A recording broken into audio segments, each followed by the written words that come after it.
ABP news में आपका स्वागत है। आपके साथ मैं हूं सुमेरा खान। वक्त है बड़ी बहस का। बड़ी बहस का मुद्दा आज ये कि क्या अरविंद केजरीवाल एलजी से जंग हारे हैं। वो इस वजह से क्योंकि आज दो बड़े झटके लगे अरविंद केजरीवाल को। पहले सुप्रीम कोर्ट से झटका लगा अरविंद केजरीवाल को, जहां पर केंद्र सरकार गई थी। हाईकोर्ट का वो फैसला जिसको लेकर अरविंद केजरीवाल बहुत खुशी जाहिर कर रहे थे, उस फैसले के खिलाफ गई थी। नोटिफिकेशन के खिलाफ जो फैसला था, केंद्र सरकार सुप्रीम कोर्ट, वहां से सुप्रीम कोर्ट ने आदेश दिया कि वो जो पैराग्राफ है उसी पैराग्राफ को हटा दो जिसको लेकर अरविंद केजरीवाल सरकार कह रहे थे कि ये उनके पक्ष में फैसला है। और कहा गया कि 6 हफ्ते में जो दिल्ली सरकार है वो जवाब दे केंद्र सरकार को। लेकिन इसके बाद हाई कोर्ट में राहत की उम्मीद लेकर गए थे अरविंद केजरीवाल, तो वहां से भी उन्हें झटका लगा क्योंकि अंतरिम आदेश दिया गया है जिसमें एलजी के ही विवेक पर सारा फैसला छोड़ दिया गया है। ये देखिए कि क्या कुछ हुआ है इस मामले में अभी तक। आज दिल्ली हाई कोर्ट ने आदेश दिया है कि केंद्र सरकार को और गृह मंत्रालय को एंटी करप्शन ब्रांच, दिल्ली की जो एंटी करप्शन ब्रांच है, उसके मामले में दखल अंदाजी देने का कोई अधिकार नहीं है। दिल्ली के कनॉट प्लेस में खुली कैबिनेट लगाने वाले अरविंद केजरीवाल ने 25 मई को यह बयान दिया था। तब एंटी करप्शन ब्रांच यानी एसीबी पर दिल्ली हाईकोर्ट की टिप्पणी को अपनी जीत बता रहे थे केजरीवाल। लेकिन अब सुप्रीम कोर्ट ने दिल्ली हाईकोर्ट की उस टिप्पणी को गैर जरूरी बताया है जिसमें केंद्र के 21 मई के नोटिफिकेशन को फैसले के एक हिस्से में संदिग्ध करार दिया था। 21 मई का जो केंद्र सरकार का नोटिफिकेशन है वो पूरी तरह से वैधानिक है, लीगल है, और उस पर अगर कुछ प्रश्न चिन्ह खड़े करने की कोशिश की गई थी हाई कोर्ट के इस जजमेंट में, तो उन सभी ऑब्जर्वेशंस को भी स्टे कर दिया गया है और इसलिए 21 मई का नोटिफिकेशन पूरी तरह से लागू है, वैध है। दरअसल एसीबी ने पुलिस के एक हेड कांस्टेबल को रिश्वत लेते हुए पकड़ा था, जिस पर केंद्र ने कहा कि दिल्ली का एसीबी केंद्रीय कर्मचारियों पर कार्रवाई नहीं कर सकता। दिल्ली हाईकोर्ट ने एसीबी की पुलिस पर कार्रवाई को सही ठहराया था, जिसके खिलाफ केंद्र ने सुप्रीम कोर्ट में अर्जी डाली थी और उसी पर अब कोर्ट ने दिल्ली सरकार को नोटिस भेजा है। सुप्रीम कोर्ट में केंद्र सरकार के वकील ने दलील देते हुए कहा कि दिल्ली हाई कोर्ट में 2 पुलिस वालों की जमानत अर्जी पर सुनवाई चल रही थी और वो सुनवाई 20 मई को पूरी भी हो गई थी, जबकि केंद्र सरकार ने अपना नोटिफिकेशन 21 मई को जारी किया था। और ऐसे में हाई कोर्ट ने अपने फैसले में जिस तरीके से केंद्र सरकार के नोटिफिकेशन पर सवाल खड़े किए वो कानूनी तौर पर सही नहीं है, लिहाजा उस पर रोक लगनी चाहिए। जिसके बाद सुप्रीम कोर्ट ने कहा कि हाई कोर्ट को अपने फैसले में उन शब्दों का इस्तेमाल नहीं करना चाहिए था जो उन्होंने नोटिफिकेशन को लेकर किए और वो गैर जरूरी था, लिहाजा उसका कोई मतलब नहीं है। सुप्रीम कोर्ट ने दिल्ली सरकार को 3 हफ्ते में जवाब देने को कहा है। मैं तो एक ही गुजारिश करना चाहता हूं कि माननीय अदालत ने सिर्फ इतनी सी बात कही है, उन्होंने नोटिस इशू किया है और साथ ही ये भी कहा है दिल्ली हाईकोर्ट को कि जो ऑब्जर्वेशन, पुराना ऑब्जर्वेशन था कि सस्पेक्ट है, संदेह है, उसके आईने में उससे प्रभावित होने की ज़रूरत नहीं। अब ये कैसे सेटबैक है, कैसे झटका है अरविंद केजरीवाल को, ये मेरी समझ में नहीं आती इतनी सी बातें। सिर्फ सुप्रीम कोर्ट से ही नहीं बल्कि हाई कोर्ट से भी केजरीवाल को झटका लगा। केंद्र के नोटिफिकेशन को हाई कोर्ट में दिल्ली सरकार ने चुनौती दी थी। इस चुनौती पर हाई कोर्ट ने अंतरिम आदेश देते हुए कहा कि दिल्ली सरकार अपने सुझाव और फैसले की जानकारी एलजी को देगी। एलजी अपने विवेक के आधार पर तय करें कि कौन सा फैसला सही है या गलत है।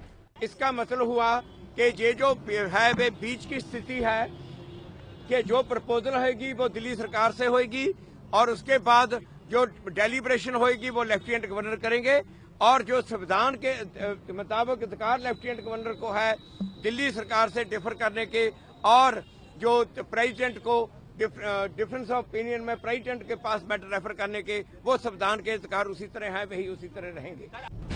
नोटिफिकेशन पर केंद्र और दिल्ली सरकार आमने सामने है। केंद्र ने नोटिफिकेशन में एसीबी के अधिकार क्षेत्र पर सवाल उठाते हुए केंद्र के अफसर कर्मचारियों पर कार्रवाई न करने को कहा है।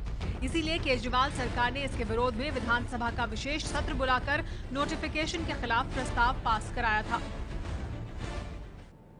और इस पूरे मामले से जुड़े कुछ सवाल भी हम अपने दर्शकों के सामने रख दें, जिनके जवाब हम इस चर्चा के दौरान तलाशने की कोशिश करेंगे।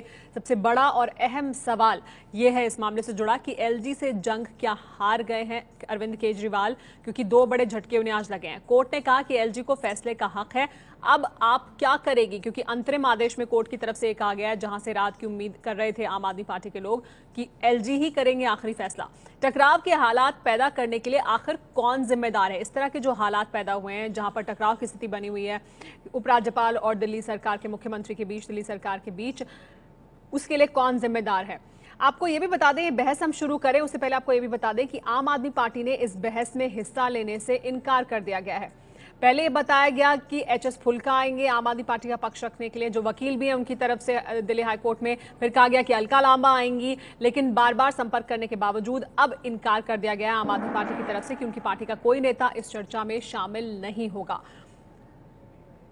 हमारे साथ लेकिन बाकी मेहमान मौजूद हैं जिनके साथ हम इस मुद्दे पर चर्चा करेंगे। हमारे साथ वरिष्ठ पत्रकार अभय दुबे मौजूद हैं, हमारे साथ आलोक शर्मा जी मौजूद हैं कांग्रेस पार्टी से, अनिल बलूनी जी हमारे साथ मौजूद हैं बीजेपी से, और हमारे साथ वीरेंद्र कपूर जी मौजूद हैं वरिष्ठ पत्रकार, उनसे भी बात करेंगे।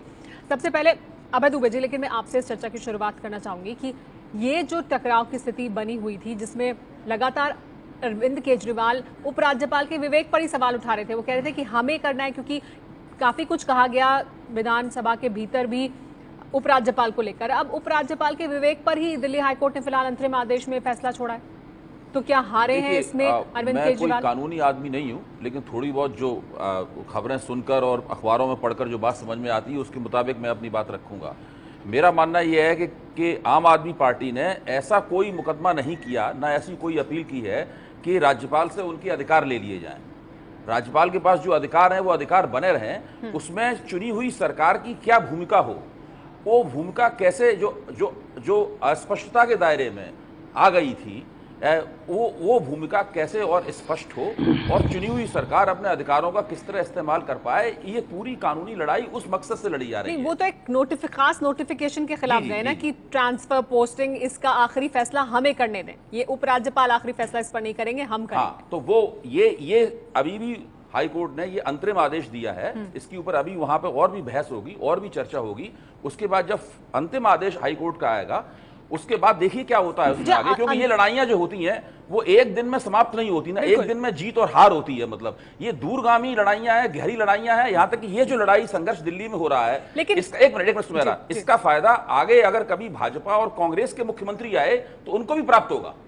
अनिल बलूनी जी, आप भी इस मामले को इसी तरह से देखते हैं कि ये हार नहीं है, अभी तो मामला चलेगा, ये तो अंतरिम आदेश है, अंतिम फैसला आने तक इंतजार करना चाहिए?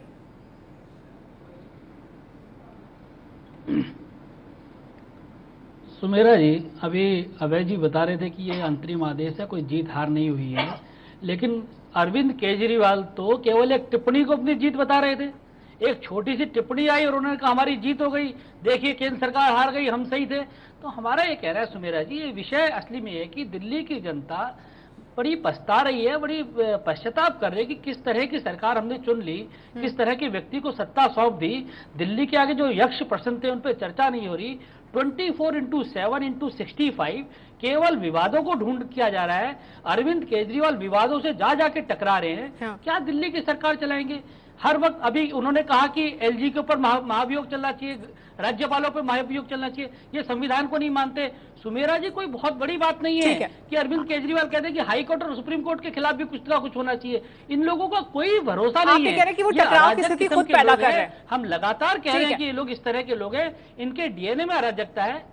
आलोक शर्मा जी, आप मानते हैं अनिल बलूनी जी की बात कि कहां टकराव हो सकता है? अरविंद केजरीवाल ही टकराव पैदा कर रहे हैं, तो क्या इस पूरे मामले में सिर्फ अरविंद केजरीवाल जिम्मेदार हैं, वही टकराव की स्थिति पैदा कर रहे हैं? देखिए, ज्यादा पक्ष जो नजर आता है सुमेरा जी, वो अरविंद केजरीवाल और पार्टी उनकी जो सरकार है उसी का नजर आता है। पहले भी जिस तरह से लोकपाल बिल के ऊपर सरकार छोड़ के भागे थे, उसके अंदर भी कहीं ना कहीं इन्हीं का दाव नजर आता था। आज जिस तरह से सुप्रीम कोर्ट और हाई कोर्ट का डिसीजन आया है, पार्टी केजरीवाल को समझना चाहिए कि आप संविधान के खिलाफ जाकर काम नहीं कर सकते हैं। आप अपने राजनीतिक एजेंडे को लेकर 2-2 दिन का अतिरिक्त विधानसभा का सत्र बुलाकर पूरे देश की जनता को गुमराह लंबे समय तक नहीं कर सकते हैं।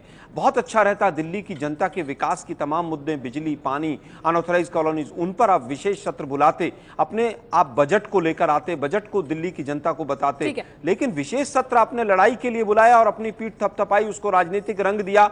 आज सुप्रीम कोर्ट और हाई कोर्ट आदेश से ये चीज क्लियर हो गई है कि पार्टी केजरीवाल पूरी तरह से कटघरे में है। बात नहीं कर रहे, लोगों की समस्याओं के बारे में बात करनी चाहिए। विशेष सत्र अपनी पीठ थपथपाने के लिए बुलाया, क्या आपको लगता है कि ये हर राजनेता के पास सबसे बड़ा औजार क्या है? सबसे बड़ा औजार ये है कि वो अपने प्रतिनिधियों के पास जाए, अपनी जनता के पास जाए और उसके जरिए उसको जो मौजूदा दायरा मिला है उस दायरे का जितना संभव हो सके अपनी सीमाओं में रहते हुए उसका विस्तार करे। यही हर राजनेता का काम होता है, सभी लोग ऐसा ही करते हैं। इसके अलावा और कुछ नहीं होता। राजनीति इसी का नाम है। नहीं, लेकिन इससे पहले भी दिल्ली में सरकार चल रही थी, अरविंद केजरीवाल की सरकार। अरविंद केजरीवाल की सरकार जिस किस्म की है और इससे पहले दिल्ली में सरकारें चल रही थी, हम लोग पहले भी इसमें चर्चा कर चुके हैं, ये दो अलग अलग किस्म की राजनीतिक शय हैं। आप अरविंद केजरीवाल की तुलना शीला दीक्षित जी से या मदन लाल खुराना से या साहब सिंह वर्मा से नहीं कर सकते। किस मायने में? इस मामले में अलग हैं। पहली बात तो यह है कि अरविंद केजरीवाल अपने आला कमान खुद हैं। इन लोगों के ऊपर अपना एक आला कमान था जो उनको नियंत्रित करता था। अरविंद केजरीवाल की राजनीतिक महत्वाकांक्षाएं अलग तरह की हैं, इन लोगों की राजनीतिक महत्वाकांक्षाएं अलग तरह की। अरविंद केजरीवाल अलग तरह की राजनीति करते हुए सत्ता में आए हैं, वो अलग तरह की राजनीति करते हुए सत्ता में आए थे। हम जानते हैं इन बातों को, दोनों के बीच में अंतर क्या है, इसीलिए दोनों का रवैया अलग अलग है। मतलब ठीक है, वीरेंद्र कपूर जी, आप मानते हैं कि अरविंद केजरीवाल अपने अधिकार में अगर वो जा रहे हैं और वो चाहते हैं कि उनको और अधिकार मिले दिल्ली पर राज करने के लिए या दिल्ली के लोगों की समस्याओं को हल करने के लिए? देखिए, दुबे जी ने जो कहा वो सही है। फैक्ट कि अरविंद केजरीवाल ना तो शीला दीक्षित हैं ना मदन लाल खुराना हैं, उनकी आकांक्षाएं अलग हैं। परंतु दुबे जी ये भूल जा रहे हैं कि चाहे मदन लाल खुराना हो, चाहे केजरीवाल हो, शीला दीक्षित हो, कॉन्स्टिट्यूशन तो वही है। इनको उसी कॉन्स्टिट्यूशन के दायरे के अंदर, फोर कॉर्नर्स के अंदर काम करना है। अरविंद केजरीवाल पहले दिन से ये था, आप बैल मुझे मार। अरविंद केजरीवाल, आप इसको देखिए, ये जो राउंड इन्होंने कन्फ्रंटेशन का चालू किया गैमलिन पे, 13 तारीख को इनके जो डिप्टी चीफ मिनिस्टर हैं लिखते हैं गैमलिन को ले लीजिए। गैमलिन को लिया गया और 9 दिन के लिए सिर्फ चीफ सेक्रेटरी बनना था। और 14 तारीख को सुबह कहा गैमलिन तो जो है एजेंट है अंबानी की।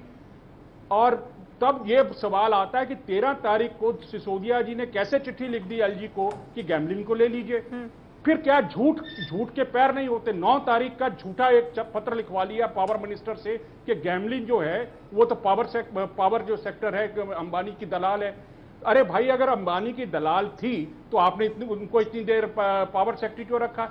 फिर आपने सिसोदिया जी ने 13 तारीख को चिट्ठी, अगर इनके तो इतिहास में 13 तारीख जो है पहले आती है, लड़ाई को बढ़ाना चाहते हैं अरविंद केजरीवाल, तब मैं दुबे जी की बात मानता हूँ। क्यों बढ़ाना चाहते हैं इस तरह की लड़ाई और क्यों इस तरह की स्थिति पैदा करना चाहते हैं? अब मैं अहम बात खत्म कर दूं जी, मैं अहम बात खत्म कर दूं। आप एक मिनट सुन लीजिए कि चाहे वो दिल्ली तो पूरी फुल स्टेट नहीं है, यूपी हो, बिहार हो, पूरे फुल फ्लेड स्टेट्स में भी ऑल इंडिया जो काडर होता है उसकी काडर अथॉरिटी सेंटर के पास होती है। ये आप, और ये बड़े दुख की बात है, अरविंद केजरीवाल जो मिड लेवल सरकारी ऑफिसर रहे हैं उनको तो ये मालूम होना चाहिए। ठीक है, यही मेरा सवाल, इसी से जुड़ा मेरा सवाल है ना फिर कि क्यों फिर आखिर इस तरह की स्थिति पैदा कर रहे हैं अरविंद केजरीवाल? क्या इसके पीछे उनकी मंशा है? क्या वो जानबूझकर इस तरह की स्थिति पैदा कर रहे हैं? अभय दुबे जी, लेकिन एक बड़ा सवाल ये कि दिल्ली सरकार को चलाने के लिए उपराज्यपाल के साथ तालमेल की बहुत जरूरत है, केंद्र सरकार के साथ तालमेल की बहुत जरूरत है। ये जो टकराव की स्थिति पैदा हुई है इसके लिए आखिर कौन जिम्मेदार है? देखिए, आपकी बात बिल्कुल सही है। बिना तालमेल के तो दिल्ली सरकार नहीं चल सकती। दिल्ली सरकार की जो संवैधानिक कानूनी स्थिति है उसमें तो कतई नहीं चल सकती। लेकिन सवाल यह है कि इस तालमेल की शर्तें क्या हों? क्या ये तालमेल चुनी हुई सरकार का उपराज्यपाल के प्रति अधीनस्थ था, उसके सबऑर्डिनेशन में होने वाला तालमेल होगा, उसकी ताबेदारी में होने वाला तालमेल होगा, या चुनी हुई सरकार के भी कुछ अधिकार हैं और उन अधिकारों के बारे में सफाई होनी चाहिए? ये कुल मिलाकर मैं मोटे तौर पर मैं कह रहा हूं, मैं कोई कानूनी एक्सपर्ट नहीं हूं। दूसरे लोग कानूनी एक्सपर्ट हैं, वो अपनी राय रख ही रहे हैं कानून और संविधान के बारे में, मैं ऐसी जुर्रत नहीं करता। मेरा कहना यह है कि वो लेकिन संविधान में तो अधिकार क्षेत्र अलग अलग हैं। मैं कह रहा हूं राजनीतिक पेशबंदी हो चुकी है, अब मामला अदालत में है। हम लोग इतनी जल्दी ये न जाएं कि मामला हलाल हुआ है, झटका हुआ है, इससे थोड़ा परहेज करें। ये अलग बात है कि दिल्ली में मुख्यमंत्री के पास है, दिल्ली की चुनी हुई सरकार के पास सभी अधिकार नहीं है, उनमें हर अधिकार वो चाहते हैं। ऐसा उनका कोई दावा भी नहीं है। जो दिल्ली के उपराज्यपाल के पास जो अधिकार हैं, पब्लिक ऑर्डर के, पुलिस के, कानून व्यवस्था के, लैंड के जो अधिकार हैं, उन अधिकारों की कोई मांग भी नहीं की गई है उन्होंने। लेकिन ट्रांसफर और पोस्टिंग वो चाहते हैं कि वो करें। विवाद का विषय यही है, जो ग्रे एरिया है, विवाद का विषय यही है। उस पर तमाम सारी जो लीगल ओपिनियंस हैं, बड़े बड़े विवाद का विषय यही है। इस पे धीरे धीरे करके फैसला पूरा होगा, तब बात समझ में आएगी। इस पर आलोक शर्मा कुछ कहना चाहते हैं? देखिए, तालमेल की शर्तें केंद्र और राज्य के बीच में कुछ भी नहीं हो सकती हैं। केवल संविधान और संविधान का जो कानून है, business of transaction rule, Delhi सरकार कैसे चलेगी, केवल तालमेल का आधार वही है। पिछले 20 साल तो से टकराव क्यों हो रहा है फिर? टकराव में कहीं ना कहीं राजनीतिक एजेंडा था पार्टी केजरीवाल का। बीजेपी से गलती ये रही कि बीजेपी को भी चाहिए था कि पिछले 15 दिन में आज जो कोर्ट में गए हैं पहले ही जाकर इस विवाद को निपटाना करना चाहिए था बीजेपी को। बीजेपी क्यों नहीं गई? क्या बीजेपी का भी कोई छुपा हुआ एजेंडा तो नहीं है? पहले ही ये चीज क्लियर होनी चाहिए थी ताकि 2 दिन का विशेष सत्र न बुलाया जाता। पिछले 20 वर्षों में इन्हीं विवादों के चलते हुए कभी विशेष सत्र नहीं बुलाया गया। शीला दीक्षित जी कई बार फाइलें लेकर गृह मंत्रालय जाती थी, 10 मांगे लेकर जाती थी, 2-3 मांग कर वापस आ जाती थी, फिर दोबारा 10 लेकर जाती थी। कहीं ना कहीं तालमेल बैठाया जाता था। लेकिन इतना अवश्य मैं अभय जी की बात से नहीं, मैं एक अंतिम टिप्पणी करना चाहूंगा। अभय जी की बात से मैं सहमत हूं कि जो पुराने मुख्यमंत्री थे वो पार्टी केजरीवाल जी के मुख्यमंत्री की तरह नहीं है। ये असंवैधानिक तरीके से चलना चाहते हैं। पिछले जो मुख्यमंत्री थे वो संवैधानिक तरीके से चलना चाहते थे। अनिल बलूनी जी, लेकिन आप पर भी सवाल उठा रहे हैं आलोक शर्मा जी कि आप पहले क्यों नहीं गए? ये जो स्थिति है, असमंजस की स्थिति है, इस टकराव की स्थिति को बढ़ावा आपकी तरफ से भी दिया गया। देखिए सुमेरा जी, हम लोगों का शुरू से ही हम बड़े स्पष्ट रहे हैं, कहीं से कंट्रोवर्सी में हमारे कारण नहीं। आप इतिहास देखिए, अरविंद केजरीवाल विवादों को ढूंढ के लेके आते हैं। भारतीय जनता पार्टी हमारी फिलॉसफी में कहीं नहीं है। आप देखिए लगातार, अभी अभय जी पहले भी कह रहे थे, कई बार आम आदमी पार्टी के लोग अक्सर एक बात कह रहे हैं, पब्लिक में जाके कहते हैं कि हमको एक बहुमत दिया है, हमको 67 सीटें दी हैं, आखिर हमको काम करने दिया जाए। भाई ठीक है, आप सरकार बनी है, केंद्र में हमारी भी सरकार है, हम कहें नहीं साहब हमारे को बहुमत मिल गया, हम जो चाहे करें, राज्यसभा में जाए ना जाए, ऐसे कर दें, सब कुछ कर दें, ऐसा नहीं हो सकता है। हर चीज के कायदे कानून है, एक नियम है, उन नियमों के तहत हर कुछ होता है। कैसे हो जाएगा कि आपको बहुमत मिल गया, आप जो मर्जी कीजिए? दिल्ली का जो स्टेटस है, जो कानून में दिया गया है, उसके हिसाब से सरकार चलेगी। अरविंद केजरीवाल कायदे कानून, वो उनकी फितरत है। सुमेरा जी देखिए, आज नहीं, दिल्ली की जनता और देश की जनता बहुत समय से अरविंद केजरीवाल को देख रही है। 49 दिनों का शासन भी उनका देखा था, तब भी उन्होंने ऐसे ही किया, आज भी ऐसे ही करते हैं, रोज करते हैं। तो आखिर अब कब तक एक्सपोज नहीं होगा? पूरी तरह से एक्सपोज हो चुके हैं, जनता समझ चुकी है गलती हो गई है। एक अराजक आदमी को चुन लिया, एक आदमी जो कानून नहीं मानता। जनता समझी है या नहीं, क्योंकि जनता समझी है या नहीं, ये तो जब वापस चुनाव होंगे तभी सामने आएगा, या दिल्ली की जनता सड़कों पर उतरे तब समझ में आएगा कि दिल्ली की जनता अरविंद केजरीवाल को कितना समझे। एलजी से क्या जंग हारे अरविंद केजरीवाल? क्योंकि आज 2 झटके होने लगे, सुप्रीम कोर्ट से भी और दिल्ली हाई कोर्ट से भी। इस पर हम चर्चा कर रहे हैं, लेकिन आपको बता दें आम आदमी पार्टी की तरफ से कोई भी प्रतिनिधि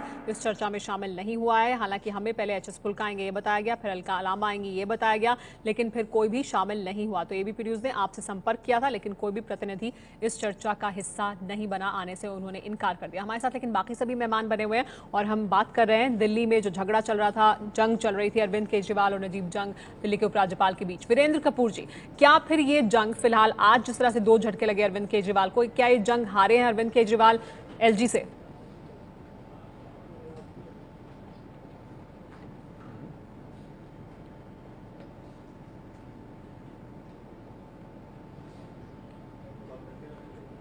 वीरेंद्र कपूर जी के पास शायद हमारी आवाज नहीं गई, उनके पास हम वापस जाएंगे, लेकिन अभय दुबे जी इस पर कुछ कहना चाहते हैं। जी अभय। देखिए, अभी मैं एचएस फुल्का साहब को सुन रहा था, बिल्कुल शुरू में आपने उनका वक्तव्य दिखाया था। मेरा मानना यह है कि इस अंतरिम आदेश को कई तरीके से पढ़ा जा सकता है, और एक तरीका उसके पढ़ने का यह भी है कि दिल्ली सरकार उपराज्यपाल को अपने सुझाव भेजेगी विवादित मसलों के ऊपर, उपराज्यपाल उस सुझाव के ऊपर अपने विवेक से फैसला करेंगे। ये जो परिस्थिति है, ये परिस्थिति पूरी तरीके से दिल्ली सरकार के खिलाफ नहीं जाती। मुझे लगता है कि दिल्ली सरकार यही चाहती थी कि उसकी जो राय है उस राय पर विचार किया जाए, राज्यपाल उसको मनमाने तरीके से उसकी राय को खारिज न करें। ठीक। दिल्ली सरकार इतनी बेवकूफ नहीं है, ना अरविंद केजरीवाल इतने बेवकूफ है, ना कोई। सब लोग इस बात को समझते हैं कि एक अदालती फैसले से दिल्ली को पूर्ण राज्य का दर्जा नहीं मिल जाएगा और सारे अधिकार दिल्ली सरकार के पास नहीं चले जाएंगे। तो ये जो लड़ाई है दिल्ली सरकार की तरफ से अपनी स्वायत्तता, अपनी ऑटोनॉमी को और थोड़ा सा बढ़ाने और उसको सुदृढ़ करने की लड़ाई है। लगता है कि अंतरिम आदेश में भी उनके बिल्कुल खिलाफ ये नहीं गया। अनिल बलूनी जी, अनिल बलूनी जी मुस्कुरा रहे हैं इस पर, कि आपको भी ऐसा लगता है अनिल बलूनी जी की सुझाव फिलहाल अंतरिम आदेश में कहा गया कि दिल्ली सरकार ही देगी उपराज्यपाल को? नहीं, देखिए सुमेरा जी, मैंने पहले भी कहा था, मात्र एक टिप्पणी को अरविंद केजरीवाल अपनी जीत बता रहे थे, और अगर अंतरिम आदेश आ गया और उस पर भी अभय जी और जो आम आदमी पार्टी के जो अभी फुल्का साहब कह रहे थे, इसको भी नहीं मानने के लिए तैयार है। देखिए, इनके साथ तो चित भी इनकी पट भी इनकी, कैसी बातें कर रहे हैं। आज बहुत स्पष्ट कह दिया गया है, इसको कैसे नहीं माना जाएगा कि राज्यपाल अपने विवेक से काम करे, उपराज्यपाल अपने विवेक से काम करे। बहुत स्पष्ट आदेश आज हाईकोर्ट में, लेकिन आदेश में कहा गया नहीं, लेकिन ये कहा गया अनिल बलूनी जी की दिल्ली सरकार अपना सुझाव देगी उपराज्यपाल को और उपराज्यपाल उस पर अपने विवेक से फैसला करेंगे। नहीं, ये तो पहले भी हुआ था, सुझाव देगी, राज्यपाल सुझाव लेंगे, ये बात रेखांकित हो गई है। लेकिन उपराज्यपाल फैसला ले सकते हैं, खुद से फैसला ले सकते हैं बिना कंसल्ट किए, वो उनके विवेक पर है सुमेरा जी। लेकिन अंतरिम आदेश में ऐसा नहीं कहा गया। सुमेरा जी देखिए, वास्तविकता क्या है, ये सब तो टेक्निकल चीजें हैं, वास्तविकता क्या है? वास्तविकता यह है कि दिल्ली जो केजरीवाल जी हैं, उनकी सरकार के 100 दिन पूरे होने जा रहे थे। कोई विवाद ढूंढा जाना था कि 100 दिन की चर्चा ना हो। दिल्ली में अस्थायी शिक्षक हंगामा किए हुए थे, अस्थायी सफाई कर्मचारी हंगामा किए हुए थे, पानी के लिए सड़कों पे अभी आप कह रहे थे कि जनता की बात, जनता सड़कों पे त्राहिमाम कर रही है, प्रदर्शन कर रही है, मटके फोड़ रही है, और कैसा चाहिए? इन विषयों को छुपाने के लिए अनिल बलूनी जी, फिर इसमें तो ये सवाल भी कहीं ना, अगर आप कानूनी दावपेच से अलग बात कर रहे हैं और व्यवहारिक बात कर रहे हैं, आप ये कह रहे हैं कि ये असल मसला है, तो फिर इस मसले को बढ़ाने में तो फिर आपका भी योगदान है। ट्रांसफर पोस्टिंग ही करना चाहते हैं तो उसमें ना दखल अंदाजी करे केंद्र सरकार। नहीं, देखिए मैंने कहा ना, कायदे कानून से चलेगा ना, देश कायदे कानून से चलता है ना सुमेरा जी। ऐसे थोड़ी किसी की मनमर्जी से चल जाएगा। जो नियम है, जो कानून है, जो संविधान है, उसके हिसाब से देश चलेगा। केजरीवाल जी, लेकिन केजरीवाल जी सब समझते हैं, केजरीवाल बहुत समझदार व्यक्ति हैं। वो तो सिर्फ विवाद पैदा करने के लिए ऐसा करते हैं, इसी तरह से कंट्रोवर्सी करते हैं। जी ठीक है, आलोक जी, क्या विवाद से पैदा करने के लिए? अगर वो अधिकारों को अपनी व्याख्या चाहते थे तो कोर्ट जाना चाहिए था। अधिकारों के दायरे को बढ़ाना चाहते थे वो, तो उनको सबसे पहले ये चाहिए था कि जो 3 सत्र उनके गए हैं पिछले 100 दिन में, उसमें वो पूर्ण राज्य के दर्जे की मांग करते। लेकिन 2 दिन पहले भी पास हुए हैं दिल्ली विधानसभा में, केवल ये कहना चाहता हूँ, देखिए संवैधानिक तरीके से ही आप अपने अधिकारों को बढ़ा सकते हैं, आप विवाद करके तो नहीं बढ़ा सकते हैं। आप एलजी महोदय को कटघरे में खड़ा करके तो नहीं, हमें और अधिकार चाहिए, तो उससे क्या होगा? मैं वही कह रहा हूं कि आप रास्ता तो वही है। विधानसभा से ही पास होकर प्रस्ताव केंद्र के कटघरे में खड़ा करते केंद्र को, कि बीजेपी पहले भी इस तरह के वायदे कर चुकी है, आज उस पर अमल क्यों नहीं करती है। लेकिन एलजी महोदय को कटघरे में खड़ा करना कि हमारा तख्ता पलट करना चाहते हैं। और गैमलिन जी, जिनका नाम भेजा गया था, सुझाव तो पहले भी दिया गया था, और सुझाव के आधार पर तो पहले भी काम चलता है। अरविंद केजरीवाल ना, नहीं, पूरी तरह से आज संविधान की जीत हुई है और पार्टी केजरीवाल की पूरी तरह से हार हुई है। वीरेंद्र कपूर जी, आप भी ऐसा मानते हैं कि अरविंद केजरीवाल हारे आज? देखिए, आप इसको हार और जीत में मत लीजिए। मैं नहीं मानता कि हार और, हाँ, इसको हार और जीत को ना देखें। अगर केजरीवाल इससे ये सबक सीखें कि नौटंकी करने से, फजूल की लड़ाई करने से, गैमलिंग ही नहीं, आप उनको रामलाल अफसर दीजिए तो बोलेंगे श्यामलाल चाहिए, आप कहेंगे श्यामलाल ले लीजिए, कहेंगे नहीं श्यामलाल नहीं चाहिए, रामलाल चाहिए। उनको दोनों से कोई जानकारी नहीं है, उनको लड़ाई करनी है। वो रास्ते में आए, दिल्ली ने बहुत उनको अनप्रेसिडेंटेड मैंडेट दिया है, काम करें। बहुत अरसा है ड्रामे के लिए, जो 5 साल से इलेक्शन से 6 महीने पहले ड्रामा फिर से कर लें, सड़कों पे फिर से आ जाएं। और उनके जो सपोर्टर हैं, मैं उनसे अपील करूंगा, उनको शय मत दें, उनको सिखाएं कि संयम बरतिए। अब दिखाइए कि मैं एडमिनिस्ट्रेशन कर सकता हूं, कन्फ्रंटेशन से कुछ नहीं मिलेगा। और ऐसा नहीं है कि ये पहले नहीं हुआ। अरविंद केजरीवाल दिल्ली के पहले मुख्यमंत्री नहीं है इस सिस्टम में। वो शीला जी और वाजपेयी इकट्ठे काम कर सकते हैं, खुराना और वाजपेयी कर सकते हैं, खुराना और कांग्रेस रजीम कर सकते हैं। इनमें कौन सी बड़ी चीज है कि ये नहीं कर सकते? प्रॉब्लम ये है कि अरविंद केजरीवाल चीफ मिनिस्ट्री जो नॉन ग्लैमरस गवर्नेंस जानते नहीं है, अनाड़ी हैं। अच्छा, वो प्रूव नहीं करना चाहते कि मैं राज भी करना जानता हूं। अबे जी, कपूर साहब ने एक बड़ी अच्छी बात याद दिला दी। कपूर साहब ने एक बड़ी अच्छी बात याद दिला दी, मैं उनकी दाद देता हूं। जब शीला दीक्षित को उपराज्यपाल से समस्या हुई थी और केंद्र में प्रधानमंत्री अटल बिहारी वाजपेयी थे, और जब अटल बिहारी वाजपेयी के पास इस समस्या को लेकर गई थी, अटल बिहारी वाजपेयी ने चुने हुए मुख्यमंत्री का साथ दिया था और उपराज्यपाल को अपने दायरे में रहने की हिदायत दी थी। आज अरविंद केजरीवाल आज अरविंद केजरीवाल के साथ नरेंद्र मोदी वही व्यवहार करेंगे जो कि अटल बिहारी वाजपेयी ने शीला दीक्षित के साथ किया था? मैं ये सवाल उठा रहा हूं। अनिल बलूनी जी, देखिए किस विषय को लेके गए थे ये मेरी जानकारी नहीं है, लेकिन अभय जी कोई अगर जेन्युइन बात हो तो उसको माना जाए, ऐसे थोड़ी कि हर चीज को मान ले जाए। मेरा भी पहले आपसे यही सवाल था ना कि एक अधिकारी के ट्रांसफर पोस्टिंग या कोई भी एक मुद्दा लेकर अगर वो जाते हैं और वो कहते हैं मैं चुना हुआ मुख्यमंत्री हूं, मेरी बात मानी जाए, उपराज्यपाल की नहीं, तो केंद्र सरकार को किसका साथ देना चाहिए? ये अलग राजनीतिक मुद्दे की अगर बात करें, संविधान को अलग रखकर उससे अलग अगर बात करें। मैं एक मिनट में इसको खत्म कर दूं। सुमेरा जी, ये बताइए। जी, वीरेंद्र कपूर जी इस पर कुछ कहना चाहते हैं? जी वीरेंद्र जी, मैं ये कहना चाहता हूं कि अरविंद केजरीवाल जी को केंद्र सरकार और एलजी वो कहें आपको छुट्टी है, जिसको आप अपॉइंट करना करिए। मैं ये आज आपके चैनल से कहना चाहता हूं, तब भी वो निकम्मे साबित होंगे क्योंकि राज करना नहीं आता है। राज करना नहीं आता है या करना नहीं चाहते हैं, इसमें राजनीति कर रहे हैं, ये दोनों अहम सवाल है। दिल्ली सरकार यानी अरविंद केजरीवाल और उपराज्यपाल के बीच जो जंग चल रही थी, क्या वो अरविंद केजरीवाल हारे हैं? लेकिन इससे भी बड़ा सवाल ये है कि दिल्ली की जनता का क्या दिल्ली की जनता हार रही है इस जंग के बीच? इस पर बात करने के लिए हमारे साथ सभी मेहमान बने हुए, उनसे बात करते हैं। अभय दुबे जी, क्या आखिर नुकसान दिल्ली की जनता का है इसमें? देखिए, दिल्ली की जनता के ये नुकसान और फायदे, जैसे अभी कपूर साहब ने कहा था, मैं उनकी बात से सहमत हूँ। इतनी जल्दी हार और जीत का फैसला नहीं करना चाहिए, ना नुकसान फायदे का। अभी तो केजरीवाल की सरकार को 100 दिन हुए हैं। स्थिति बनी रहेगी, झगड़ा चलता रहेगा, नहीं, दिल्ली प्रभाव तो पड़ेगा ना। अगर ये बात कही जाती है कि दिल्ली की जनता का नुकसान हो रहा है, तो साथ में ये प्रमाण भी दिया जाना चाहिए कि आखिरकार 100 दिन में ऐसे कितना काम कर दिए जाने चाहिए थे जो इस विवाद की वजह से रुक गए हैं। ऐसा कोई प्रमाण नहीं दिया जाता, केवल ये बात कही जाती है कि नुकसान हो रहा है। तो अब इस बात को कैसे आलोक शर्मा जिस पर मैं ये मानता हूं, मोटे तौर पे ये मानता हूं कि अगर ये विवाद इसी तरह चलता रहा तो नुकसान हो सकता है। इससे मैं सहमत हूं। नहीं, मैं समझता हूँ पूरी तरह से 100 दिन और 100 विवाद की जो पार्टी केजरीवाल की सरकार रही, उससे कहीं ना कहीं अंत में जाकर दिल्ली का ही और दिल्ली की जनता का नुकसान हुआ। जो वायदे आपने किए थे, आपने कहा था 500 स्कूल बनाएंगे। इस झगड़े से कोई फर्क नहीं पड़ रहा, इस झगड़े से पूरी तरह से दिल्ली की जनता का नुकसान हुआ है। और केवल इस झगड़े से नहीं, तमाम जो झगड़े हुए, केंद्र सरकार से झगड़ा, चाहे एलजी से झगड़ा, चाहे वो एमसीडी से झगड़ा, एमसीजी के कर्मचारियों का अगर हड़ताल पर जाते हैं, दिल्ली साफ नहीं होती है, तो दिल्ली की जनता का नुकसान है। महामारियां फैलती हैं, बीमारियां फैलती हैं, नाले साफ नहीं हो रहे हैं दिल्ली के। और केजरीवाल सरकार केवल एक परसेप्शन बनाने के लिए, अपनी महत्वाकांक्षाओं के लिए लड़ाई लड़ रहे हैं। अनिल बलूनी जी, इसके लिए अरविंद केजरीवाल आपको जिम्मेदार ठहराता है कि आप उन्हें राज नहीं करने दे रहे, आप उन्हें काम नहीं करने दे रहे? नहीं, देखिए सुमेरा जी, अरविंद केजरीवाल तो सबको जिम्मेवार ठहराते हैं। अरविंद केजरीवाल जी की फितरत यही है। 100 दिनों से दिल्ली की जनता इस नौटंकी से परेशान आ चुकी है। 49 दिनों के जब उनका शासन था, उन्होंने जनता से माफी मांगी, दिल्ली की जनता ने बड़े दिल से उनको माफ भी किया। लेकिन अब जिस तरह की नौटंकी चल रही है, दिल्ली की जनता फिर माफ नहीं करेगी अरविंद केजरीवाल को। जिस तरह दिल्ली की समस्याएं बढ़ रही हैं, जिस तरह दिल्ली मुसीबत में चल रही है, अरविंद केजरीवाल को समझना चाहिए, सकारात्मक रुख से काम करना चाहिए, दिल्ली का विकास करना चाहिए, जो वादे करके गए हैं उन वादों को पूरे करने के लिए प्रयास करना चाहिए। सरकार भी सकारात्मक रुख रखेगी, क्योंकि आज जब सुप्रीम कोर्ट का फैसला है, उसके बाद राजनाथ सिंह ने कहा कि कानून व्यवस्था का कोई भी सवाल आएगा तो हम सख्त रुख इख्तियार करेंगे। जी सुमेरा जी, मैं आपको बता रहा हूं, बिल्कुल केंद्र सरकार सकारात्मक रुख रखेगी।